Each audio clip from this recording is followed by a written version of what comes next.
जय हिंद साथियों, मैं आदेश आपका राही आदि क्लासेस परिवार में स्वागत करता हूं।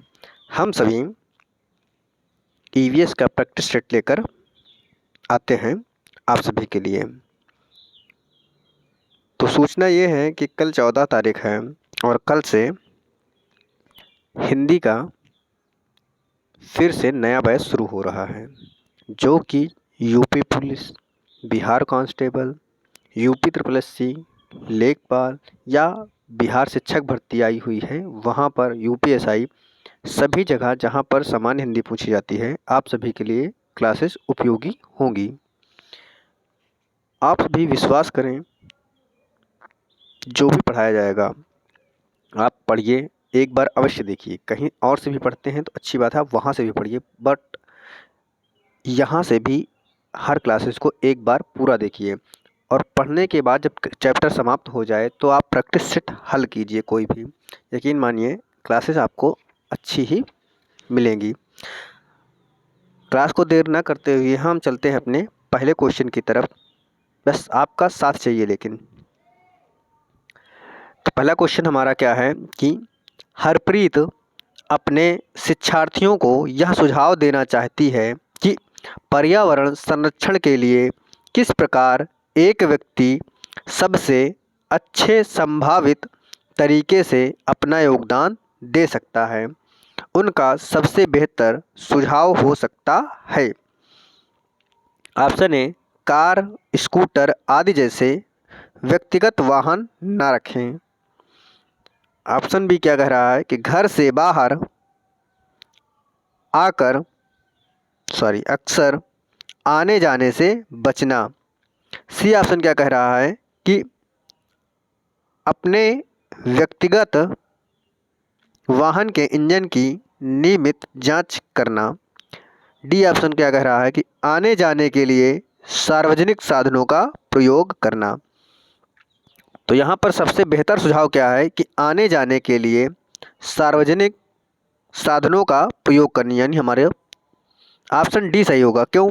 कि जब हम सभी सार्वजनिक साधनों का उपयोग करेंगे तो एक साथ हम सभी यात्रा तय करेंगे एक ही साधन से, तो इसलिए पर्यावरण को जो नुकसान पहुंचता है गाड़ियों के धुओं से वह नहीं होगा। तो हमारा इस क्वेश्चन का जो सही आंसर हो जाएगा वह हो जाएगा ऑप्शन डी सही हो जाएगा।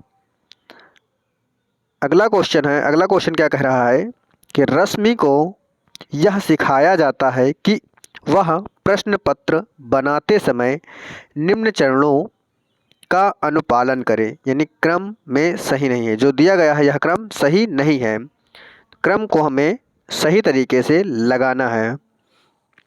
तो ऑप्शन ए है प्रश्न लिखना, दूसरा है रूपरेखा या डिजाइन तैयार करना, तीसरा ऑप्शन क्या कह रहा है कि प्रश्न पत्र का संपादन करना, और चौथा ऑप्शन कह रहा है कि ब्लूप्रिंट तैयार करना। अनुपालन के लिए जाने वाले चारों चरणों का सही क्रम, यानी इन चारों को हमें सेट करना है सही तरीके से क्रम से, और उसके बाद हमें देखना है कि कौन सा ऑप्शन हमारा सही होगा। तो सबसे पहले हम क्या करते हैं कि रूपरेखा तैयार करते हैं, डिजाइन तैयार करते हैं, यानी दो हमारा पहले नंबर पे हो जाएगा। जब हम दो पहले नंबर पे करेंगे तो हम सभी देखते हैं कि ऑप्शन में दो केवल एक में ही पहले नंबर पे है, तो यानी हमारा ए ऑप्शन सही होगा। लेकिन फिर भी हम देखते हैं कि पहले हम क्या करेंगे, डिजाइन तैयार करेंगे, फिर हम ब्लूप्रिंट तैयार करेंगे, तो यानी 2 4 हो गया। फिर उसके बाद हम क्या करेंगे, प्रश्न को लिखेंगे, यानी 1 नंबर आएगा। उसके बाद क्या करेंगे, प्रश्न पत्र का संपादन करेंगे, यानी छाप देंगे, तो यहाँ क्या होगा, 3 आएगा, यानी 2 4 1 3। जो हमारा राइट आंसर हो जाएगा वह हो जाएगा हमारा ए ऑप्शन सही हो जाएगा। अगला क्वेश्चन हमें दिया गया है, क्या अगला क्वेश्चन है कि यदि एक महीने के लिए बिजली ना हो तो हमारा जीवन किस प्रकार प्रभावित होगा। इस प्रश्न को पूछने का उद्देश्य है हमें सबसे सही विकल्प को चुनना है। ऑप्शन ए क्या कह रहा है, बिजली के स्रोतों के बारे में शिक्षार्थियों का आकलन करना। बी ऑप्शन क्या कह रहा है कि शिक्षार्थियों के कल्पना परख और चिंतन कौशलों का विकास करना। सी ऑप्शन क्या है, शिक्षार्थियों की सामान्य जानकारी का आकलन करना। डी है समुचित तरीके से बिजली का प्रयोग करने के प्रति शिक्षार्थियों को संवेदनशील बनाना। इन चारों ऑप्शनों को पढ़ने के बाद हमारा जो सही आंसर होगा वह बी ऑप्शन होगा। क्यों? क्योंकि शिक्षार्थियों की कल्पना शक्ति को हमें देखना है कि कहाँ तक वो सोच सकते हैं, कहाँ तक चिंतन कौशल यानी कहाँ तक चिंतन कर सकते हैं। तो हमारा जो राइट आंसर हो जाएगा वह हो जाएगा ऑप्शन बी सही हो जाएगा। अगला क्वेश्चन है कि बिहार राज्य के लोगों के लिए मधुमक्खी पालन शुरू करने की सबसे अच्छी अवधि कौन सी होती है। यानी मधुमक्खी पालन करना है तो मधुमक्खी पालन के लिए उपयुक्त महीना क्या होता है, जो सही होता है वह क्या होता है। ऑप्शन ए अप्रैल से जून, ऑप्शन बी जुलाई से सितंबर, ऑप्शन सी अक्टूबर से दिसंबर, ऑप्शन डी जनवरी से मार्च। तो जो मधुमक्खी पालन का सही समय होता है वह होता है अक्टूबर से दिसंबर का। तो यानी इस क्वेश्चन का हमारा सही आंसर हो जाएगा ऑप्शन सी। अगला क्वेश्चन है क्या कि खिजड़ी का वृक्ष है, इसके बारे में हमें सही जानकारी क्या है और फिर उसके बाद हमें सही ऑप्शन को चुनना है। क्या कि खिजड़ी वृक्ष के बारे में सही कथनों को चुनना है। ए है यह वृक्ष मुख्यतः रेगिस्तान या रेगिस्तानी क्षेत्रों में पाया जाता है। जो खिजड़ी का वृक्ष होता है वह बिल्कुल रेगिस्तान में पाया जाता है। इसके बाद दूसरा क्या कह रहा है, इसे अधिक जल की आवश्यकता नहीं होती है। दूसरा भी सही है। क्यों? क्योंकि रेगिस्तान में बालू होता है तो वहाँ पर जल तो मिलेगा नहीं, इसलिए इसे कम जल की आवश्यकता होती है। तीसरा ऑप्शन है यह छायादार वृक्ष है, इसकी छाया में बच्चे खेलना पसंद करते हैं। तो हमारा यह भी सही है कि ये जो खिजड़ी का वृक्ष होता है उसमें छायादार होते हैं और बच्चे इसमें खेल सकते हैं। लेकिन चौथा ऑप्शन क्या है, यह अपने तने में जल एकत्रित करता है और लोग पतले पाइप से इसे निकालते हैं। तो ये जो चौथा ऑप्शन है ये ओक का पेड़ होता है जो ऑस्ट्रेलिया में पाया जाता है। तो इस क्वेश्चन का हमारा जो सही आंसर हो जाएगा वह होगा 1 2 3, यानी डी ऑप्शन में ही हमें 1 2 3 मिल रहा है। तो हमारा डी ऑप्शन इस क्वेश्चन का आंसर सही हो जाएगा। हमारा अगला क्वेश्चन है क्या कह रहा है कि मिजोरम में की जाने वाली झूम खेती के विषय में निम्नलिखित कथनों का अध्ययन कीजिए। झूम खेती के बारे में हमें बताना है। ऑप्शन ए है एक फसल को काटने के पश्चात भूमि को कुछ वर्षों तक खुला छोड़ देते हैं। तो यह हमारा सही है ए। इसके बाद बी ऑप्शन को देखते हैं, इस भूमि पर उगने वाले बांस और खरपतवार को काटकर जला दिया जाता है। यह भी सही है। सी क्या कह रहा है, बीज बोने से पहले भूमि की गहरी जुताई की जाती है। नहीं, जुताई नहीं की जाती, केवल छिड़क दिया जाता है। चौथा ऑप्शन क्या कह रहा है, यानी डी ऑप्शन, एक ही खेत में 3-4 भिन्न भिन्न प्रकार की फसलें उगाई जाती हैं। हाँ, डी ऑप्शन सही है। उसके बाद है ई, आवश्यकता अनुसार रासायनिक उर्वरकों और कीटनाशकों का भी प्रयोग किया जाता है। ई भी नहीं होता है। क्यों? क्योंकि जब इस भूमि को बांस या खरपतवार को काटकर जला दिया जाता है तो वही उर्वरक के रूप में ही होता है। तो हमारा इस क्वेश्चन का जो राइट आंसर होगा ए, बी और डी सही हो जाएगा, यानी बी ऑप्शन सही हो जाएगा इस क्वेश्चन का आंसर। अगला क्वेश्चन क्या कह रहा है कि पर्यावरण अध्ययन के शिक्षण से उन प्रक्रिया आधारित कौशलों को बढ़ावा दिया जाना चाहिए जो पूछताछ आधारित प्रत्यक्ष अनुभवों के केंद्र बिंदु हैं। निम्नलिखित में से कौन सा एक ऐसा कौशल नहीं है? क्या पूछा है कि ऐसा कौशल नहीं है, पूछा गया है। ऑप्शन ए पूर्वानुमान, ऑप्शन बी निर्धारण, ऑप्शन सी निष्कर्ष निकालना, ऑप्शन डी है अवलोकन। तो यहाँ पर जो हमारा सही आंसर हो जाएगा वो क्या है कि पर्यावरण अध्ययन के लिए शिक्षण के लिए उन प्रक्रिया आधारित कौशलों को बढ़ावा देने जाने तथा पूछताछ आधारित प्रत्यक्ष अनुभवों को केंद्र बिंदु के लिए निर्धारण करना एक कौशल नहीं होता है। तो जो हमारा सही आंसर हो जाएगा वह होगा बी ऑप्शन सही हो जाएगा। अगला क्वेश्चन है कि राधा विभिन्न प्रकार के यात्रा टिकटों का उपयोग करती है। ऐसे टिकटों के उपयोग से निम्नलिखित में से किस संकल्पना पर प्रभावपूर्ण ढंग से चर्चा की जा सकती है? ऑप्शन ए अलग अलग साधनों से यात्रा करने पर यात्रा की लागत भी भिन्न होती है। यात्रा की लागत भी भिन्न होती है, बिल्कुल सही है। बी है यात्रा की लागत उस वाहन द्वारा उपयुक्त ईंधन पर निर्भर करती है। नहीं। सी ऑप्शन क्या है कि सार्वजनिक परिवहन से एक स्थान से दूसरे स्थान जाने के लिए हमें टिकट चाहिए। सी ऑप्शन भी सही है।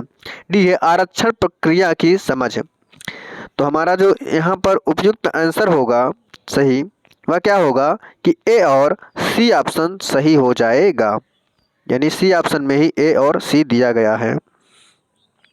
अगला क्वेश्चन क्या है कि प्राथमिक कक्षाओं के विद्यार्थियों को मानचित्र शिक्षण के लिए निम्नलिखित में से कौन सी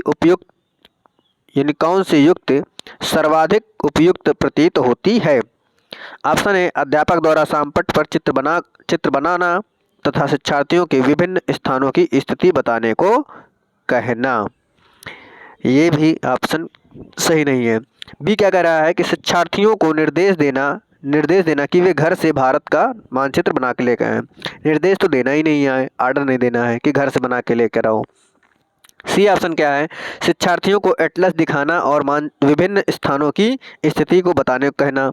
डी ऑप्शन क्या कह रहा है कि शिक्षार्थियों की सहायता करना कि वे अपने ही संकेतों का उपयोग करते हुए अपने निकटतम परिवेश का मानचित्र बनाएं तथा वस्तुओं की सापेक्ष स्थिति और दिशा पर ध्यान केंद्रित करें। यानी इस क्वेश्चन का जो राइट आंसर हो जाएगा वह हमारा डी ऑप्शन सही हो जाएगा।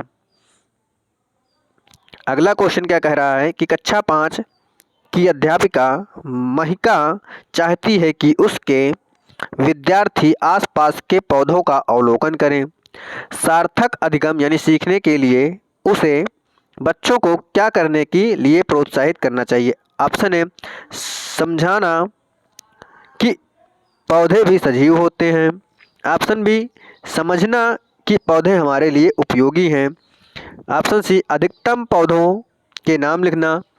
डी ऑप्शन क्या है उनकी ऊंचाई, पत्तियां, गंध और उगने के स्थानों में अंतर का अवलोकन करना, क्योंकि हर पेड़ हर पौधे हर जगह पर नहीं उगते हैं और हर पेड़ की ऊंचाई भी समान नहीं होती है। तो इसमें क्या है कि डी ऑप्शन हमारा सही हो जाएगा। अगला क्वेश्चन है प्राथमिक स्तर पर पर्यावरण अध्ययन पढ़ाने के लिए निम्नलिखित में से कौन सा पहलू सबसे महत्वपूर्ण होना चाहिए? ऑप्शन ए क्रियाकलाप संचालित करना तथा कौशलों का विकास करना। ऑप्शन बी आकलन में सफलता प्राप्त करना। ऑप्शन सी विज्ञान की आधारभूत संकल्पनाओं को समझना। ऑप्शन डी सीखने वालों को प्रकृति और सामाजिक संस्कृति पर्यावरण से जोड़ना। तो इस क्वेश्चन का जो सही आंसर हो जाएगा वह हमारा ऑप्शन डी सही हो जाएगा। अगला क्वेश्चन क्या कह रहा है कि प्राथमिक स्तर पर मानचित्र सिखाने से शिक्षार्थियों में निम्नलिखित में से किस कौशल को बढ़ावा मिलता है? साफ सुथरा रेखांकन, गणनाएं और अनुमान, माप के अनुसार चित्रण करना, सापेक्ष स्थिति और दिशाबोध की जानकारी। तो जो हमारा राइट आंसर क्या हो जाएगा? सापेक्ष स्थिति, यानी मानचित्र से हमें सापेक्ष स्थिति और दिशाबोध की जानकारी होती है। इस क्वेश्चन का राइट आंसर हमारा डी ऑप्शन सही हो जाएगा। अगला क्वेश्चन क्या कह रहा है कि प्राथमिक कक्षाओं में पर्यावरण अध्ययन के लिए निम्नलिखित सभी सामान्य उपागमों का अनुपालन किया जाना है, केवल इसे छोड़कर, यानी केवल इसे छोड़कर। इन चारों में से पढ़ते हैं। ऑप्शन ए क्या कह रहा है कि मूर्त से अमूर्त। ऑप्शन बी क्या कह रहा है? सरल से कठिन। और सी क्या कह रहा है? स्थानीय से वैशेषिक। और डी है अमूर्त से मूर्त। तो हमें क्या करना है? केवल इसे छोड़कर बोला था, तो यानी इसमें मूर्त से अमूर्त नहीं जाते हैं। मूर्त से अमूर्त मतलब, मूर्त मतलब कोई वस्तु हमें दिखाई देगी, अमूर्त मतलब कल्पना, यानी हमें वो चीज़ नहीं दिखाई देंगी। या फिर हम किसी भी चीज़ को देखते हैं, जो हमें दिखाई दे उससे रिलेटेड हम सोचे कुछ भी, या निष्कर्ष कुछ ऐसा निकल कर आए जो हमें दिखाई ना दे, केवल समझ में आ जाए। तो हमें मूर्त से अमूर्त की ओर चलते हैं। बच्चों को हम सिखाएंगे तो पहले सरल सिखाएंगे, सरल से कठिन की तरफ जाएंगे। स्थानीय मतलब कोई भी स्थान से फिर दूसरे स्थान की तरफ जाएंगे। तो हमारा जो क्या है कि केवल इसे छोड़कर, तो ऑप्शन बी सही हो जाएगा, केवल डी। तो ऑप्शन, इस क्वेश्चन का आंसर सही ऑप्शन बी हो जाएगा। आज का हमारा लास्ट क्वेश्चन है क्या कि एक अध्यापक को कक्षा 4 के विद्यार्थियों को हमारे देश के भोजन की सांस्कृतिक विधियां पढ़ानी हैं। इस विषय को पढ़ाने के लिए सर्वोत्तम विधि निम्नलिखित में से है। विभिन्न प्रकार की खाने की चीज़ों के चित्रों वाले फ्लैश कार्ड दिखाना, अपने देश के विभिन्न राज्यों के विभिन्न लोगों द्वारा खाए जाने वाले विविध भोजन के बारे में विद्यार्थियों को एक प्रोजेक्ट दिखाना। प्रोजेक्ट दिखाना सबसे उपयोगी है। विद्यार्थियों से पूछें कि उन्होंने क्या खाया है और उसके बाद चर्चा करें। नहीं, सबसे सही उपयुक्त आंसर जो होगा इसका, वह होगा बी ऑप्शन सही हो जाएगा इस क्वेश्चन का आंसर।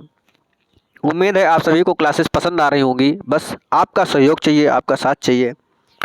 आप लोग अधिक से अधिक लोगों तक शेयर कीजिए।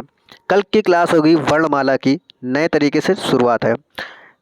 चैप्टर को पूरा पढ़िएगा, पूरा देखिएगा, उसके बाद ही आपको समझ में आएगा। क्योंकि पहली क्लास होगी और ज़्यादा लंबी क्लास नहीं होगी, तो हो सकता है कि थोड़ी सी क्लास में आपको शुरू में भूमिका बनानी पड़ती है, बताना पड़ता है, तब उसके बाद चलती है क्लास। तो उम्मीद है आप सभी पूरा सहयोग देंगे। आज की क्लास को यहीं पे समाप्त करते हैं। धन्यवाद।